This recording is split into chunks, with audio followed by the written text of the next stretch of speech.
Hello everyone, steno with Arihant पर आपका स्वागत है।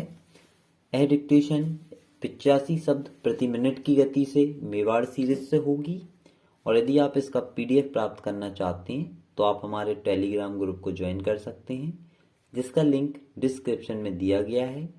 इसके अलावा जो भी इंफॉर्मेशन हम आपको देना चाहते हैं सर्वप्रथम वह हमारे ग्रुप में ही प्रोवाइड की जाती है, तो आप हमारे ग्रुप को ज्वाइन जरूर करें और वीडियो को ज़्यादा से ज़्यादा शेयर करें, चैनल को सब्सक्राइब करें, नोटिफिकेशन की घंटी ऑन करें ताकि आपके पास सबसे पहले इन्फॉर्मेशन पहुंच सके। चलिए तो डिक्टेशन प्रारंभ करते हैं। डिक्टेशन 5 सेकंड बाद। महोदय, हम देख रहे हैं कि पहले के मुकाबले में कहीं अधिक संवैधानिक अधिकारों से प्रयुक्त सुप्रीम कोर्ट ने अब तक कई प्रशासनिक काम अपने जिम्मे ले लिए हैं। यह बड़ी प्रसन्नता की बात है, लेकिन सबसे चिंताजनक बात तो यह है कि मुझे न्यायिक नियुक्ति प्रणाली में विश्वसनीयता का अत्यधिक अभाव दिखाई पड़ रहा है। मसलन तमिलनाडु हाई कोर्ट के मुख्य न्यायाधीश ने यह जानते हुए भी उनकी पदोन्नति को मंजूरी दे दी, जबकि अदालत 2 मामलों में उन्हें दोषी ठहरा चुकी है। इस तरह न्यायपालिका ने दोहरे मानदंड अपनाने के आरोपों को निमंत्रण दे दिया है। वैसे भी न्यायिक दायित्व निभाने वालों की ईमानदारी का पता लगाने के लिए मुख्य न्यायाधीश के पास कोई उपाय भी नहीं है। जब नियुक्ति की जिम्मेदारी कार्यपालिका की थी, तब खुफिया मशीनरी से सारे उम्मीदवारों की पृष्ठभूमि की खोज कर ली जाती थी। अब यह मानदंड नहीं रहा। न्यायपालिका अपनी ताकत बढ़ा रही है तो कार्यपालिका और विधायिका की कीमत पर और इस क्रम में यह संवैधानिक जांच परख और संतुलन की बेहतर व्यवस्था को क्षति पहुंचा रही है। भ्रष्टाचार के लगातार उभर रहे मामले ने इस मुद्दे पर होने वाली राजनीतिक पहल को रोककर रख दिया है।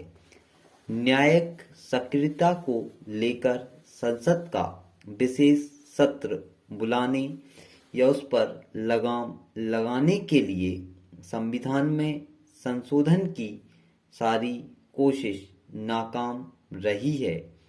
ताजा प्रस्ताव एक ऐसे संविधान में संशोधन का है जिसके द्वारा नेताओं को भ्रष्टाचार निरोधक कानून के दायरे से बाहर ले आने की बात है। यह संवैधानिक संतुलन बहाल करने की जगह शायद नेताओं को बचाने का प्रयास लगता है। जब तक नेता खुद को बचाए रखने की कोशिश में जुटे रहेंगे, तब तक न्यायपालिका ज्यादा ताकतवर होती जाएगी। 90 के दशक में विधायिका अंदरूनी कलह से त्रस्त रही तो कार्यपालिका कमजोर पड़ती दिख रही है। इन स्थितियों ने न्यायपालिका को जिहादी की भूमिका अख्तियार कर लेने का रास्ता साफ कर दिया है। जब न्यायालय के फैसलों पर पिट रही तालियों के बीच सब सर्वशक्तिमान बन जाने के खतरे को नजरअंदाज नहीं किया जा सकता। कानून से ऊपर रहना न्यायपालिका के लिए बड़ा आसान है। उसके लिए उसे कानून की व्याख्या अपने मकसद से करने भर की जरूरत है। श्री अब्दुल्ला का कहना है कि हमारे चुनाव घोषणा पत्र में ये सारी बातें रखी गई थीं, जिसने यहाँ की जनता को बहुत प्रभावित किया था। घाटी में पुनः शांति बहाल हो, इस बात का भी ज्यादा से ज्यादा प्रयास किया जाएगा। यहाँ की जनता जो प्रभावित हुई है, उनकी आर्थिक स्थिति को सुदृढ़ किए जाने का पूरा प्रयास किया जाएगा। हालांकि यह चुनौती भरा कार्य है। उनके घर और उनकी संपत्ति निश्चित रूप से उन्हें ही मिलना चाहिए और बेरोजगार लोगों को रोजगार के अवसर दिए जाएंगे। उन्होंने दावा किया है कि 3 वर्षों के अंदर सभी शिक्षित बेरोजगारों को नौकरी दे दी जाएगी। उन्हें केंद्र सरकार पर भरोसा है कि अपनी जनता से किए गए वायदों को वह पूरा करने में मदद करेगी। श्री अब्दुल्ला को यह पता है कि चुनौतियां बहुत कठिन हैं। जहां तक पाकिस्तान का संबंध है, मैं समझता हूं कि उसने अभी तक अप्रत्यक्ष युद्ध नहीं छोड़ा है। उन्होंने इस बात की आवश्यकता पर बल देते हुए कहा कि आतंकवादियों से निपटने के लिए अधिक सुरक्षा बल की आवश्यकता पड़ सकती है। उनका कहना यह है कि वह आतंकवादी जिन्होंने आत्मसमर्पण किया है, उन्हें माफी दे दी जाएगी।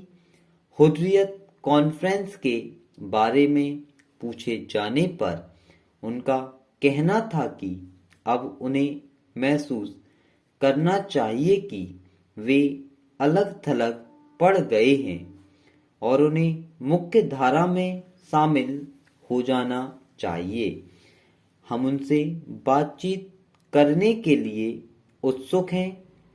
तत्कालीन प्रधानमंत्री का जिक्र करते हुए उन्होंने उनके संबंध में बताया था कि वे एक निष्कपट, ईमानदार, स्वच्छ छवि और नई विचारधारा के व्यक्ति हैं। शेख अब्दुल्ला को पूरा भरोसा है कि वे जम्मू कश्मीर को अधिकतम स्वायत्तता दे देंगे। महोदय, यहाँ पर मानव अधिकार के बारे में चर्चा हो रही है। मानव अधिकारों के विश्लेषणों से स्पष्ट हो जाता है कि इस मामले में सभी देशों को मिलकर समग्रतावादी दृष्टिकोण अपनाया जाना चाहिए। मेरे विचार से केवल राजनीतिक, सांस्कृतिक या सामाजिक अधिकारों में से किसी एक को ही तरजीह देने से समस्या नहीं सुलझाई जा सकती। हम इतिहास के मुकाम पर पहुंच चुके हैं। वहां तक यह कतई नहीं कहा जा सकता है कि केवल राजनीतिक अधिकार मिल जाने से बाकी अपने आप हो जाएगा। यह असंभव लगता है, क्योंकि राजनीतिक, आर्थिक अधिकार घनिष्ठ रूप में एक दूसरे से जुड़े होते हैं। हम आम तौर पर मानते हैं कि प्रजातांत्रिक व्यवस्था में कभी अकाल की स्थिति निर्मित नहीं हो सकती है। दूसरी तरफ मलेशिया के अनुभव से यह सिद्ध हो जाता है कि तेज रफ्तार से आर्थिक प्रगति के लिए आवश्यक नहीं है कि राजनीतिक आज़ादी या बुनियादी सांस्कृतिक अधिकारों में हर प्रकार से कटौती कर बैठें। मूलतः ऐसा नहीं कहा जा सकता है कि मलेशिया के अंदर स्थितियां बिल्कुल आदर्श हो गई हैं। वहां सार्वजनिक जिम्मेदारियों की कमी हो गई है, सृष्टि वर्ग का वर्चस्व हो गया है, पुरातन पंथी राजनीतिक संस्कृति से संबंधित अनेक तरह के बंधनकारी कानून कायदे प्रचलित हैं। यह बात सही है कि कमोवेश 4 दशक की अवधि में मलेशिया द्वारा अपने अधिकारों की हिफाजत करने के लिए प्रयास किया जाता रहा है। स्टॉप। यदि आपको वीडियो अच्छी लगी तो वीडियो को लाइक करें, चैनल को सब्सक्राइब करें और ज़्यादा से ज़्यादा लोगों में शेयर करें। Thank you.